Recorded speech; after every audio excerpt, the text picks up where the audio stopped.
2019 मध्ये शेण खाल्लेल्या राऊतांना आज लोकशाहीची आठवण येते। देश की जो प्रतिष्ठा है, देश की डेमोक्रेसी की जो प्रतिष्ठा है, नियम है, संविधान है, उसके साथ आप खिलवाड़ कर रहे हैं। हमारे पार्टी पर लोग चुनकर आते हैं, हम मेहनत करते हैं, उद्धव ठाकरे मेहनत करते हैं और आप लोग उनको किडनैप कर रहे हो, हाईजैक कर रहे हो। ये कौन सी डेमोक्रेसी है? वाह संजय राऊत वाह।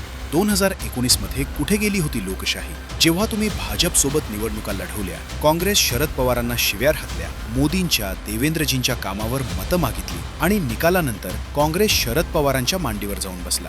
जनतेनं काँग्रेसला विरोधी पक्षात बसवलं होतं, पण तुम्ही मुख्यमंत्री पदासाठी जनतेचा जनादेश चुकारला, तेव्हा आठवली नाही का लोकशाही?